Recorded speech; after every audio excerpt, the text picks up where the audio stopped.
Hi everyone. So இன்னைக்கு நம்ம பார்க்க போறது the problem determine the total current taken from the source. So இந்த circuit எப்படி சால்வ் பண்ண போறோம் அப்படினு பார்க்கலாம். The circuit சால்வ் பண்ணி we need to find the total current taken from the source. So இது எப்படி கண்டுபிடிக்கலாம்னு பார்க்கலாம். So இந்த circuit நம்ம எடுத்துக்கிட்டோம் அப்படினா இதுல இந்த current நம்ம கண்டுபிடிக்கணும். அப்போ ஒரு ரெசிஸ்டர் ஒரு வோல்டேஜ் சோர்ஸ் இருந்துச்சுனா ஈஸியா we can apply the Ohm's law I equal to V by R அப்படி நம்ம கண்டுபிடிச்சிரலாம். But we need to reduce this resistance. எல்லா ரெசிஸ்டன்ஸையும் நம்ம ரெடியூஸ் பண்ணி ஒரு சிங்கிள் ரெசிஸ்டரா கொண்டு வந்துட்டு then we can find the current. So in the circuit பார்க்கும்போது you'll be having this 50 ohm அப்புறம் இந்த 50 ohm இந்த ரெண்டுமே வந்து சீரிஸ்ல இருக்கு. Same current flowing through this 250 ohms. So 50 plus 50 equal to 100. And அதே மாதிரி இந்த பக்கம் பாத்தீங்க அப்படினா you'll be having this 100 ohm and 100 ohm இது ரெண்டும் சீரிஸ்ல இருக்கு. So 100 plus 100 ohm equal to 200 ohm. So இப்போ இந்த சீரிஸ் கனெக்ஷன் நம்ம போட்ட பிறகு சர்க்யூட்டை ரீட்ரா பண்ணலாம். It will be like this. இப்போ இந்த சர்க்யூட்ல நீங்க பாத்தீங்க அப்படினா you'll be having this 100 ohm and 100 ohm are in parallel. So parallel connection நம்ம போடலாம்.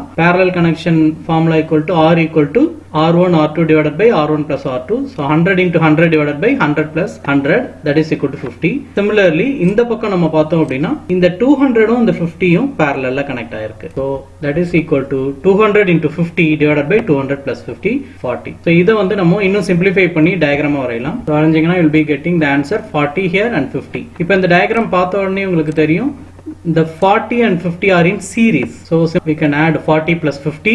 You will get 90. Redraw the diagram. So 90 வந்துருச்சு. இப்போ 90 யும் 90 யும் வந்து parallel ல இருக்கு. 90 யும் 90 யும் parallel. So you will be getting 90 into 90 divided by 90 plus 90 45. Redraw the diagram. So you will be getting 45 here. இப்போ இந்த இடத்துல பார்த்தோம் அப்படினா இந்த 55 ல flow ஆகுற current தான் 45 லயும் flow ஆகும். So 45 and 55 வந்து சீரிஸ்ல இருக்கு. So simply we can add 45 plus 55. So that is equal to 100. Redraw the diagram. 100 ohm நம்மளுக்கு இங்க கிடைச்சிருச்சு. இப்போ இந்த 100 ohm 100 ohm உங்களுக்கு parallel ல இருக்கு. Parallel combination 100 into 100 divided by 100 plus 100 will be getting 50 ohm. Redraw the diagram. This is a final diagram. இது மாதிரி நம்ம resistance ரெடியூஸ் பண்ணி ஒரு சிங்கிள் ரெசிஸ்டரா நம்ம கொண்டு வந்துடலாம் 50 ஓம் அப்படின்னு கொண்டு வந்துடலாம். இப்போ நம்ம கிட்ட 50 ஓம் ரெசிஸ்டர் இருக்கு 100 வோல்ட் வோல்டேஜ் சோர்ஸ் இருக்கு. So simply we can apply the formula I equal to V by R, V 100 divided by 50 that is 2 amps. So the current flowing from the source is 2 amps. Thanks for watching.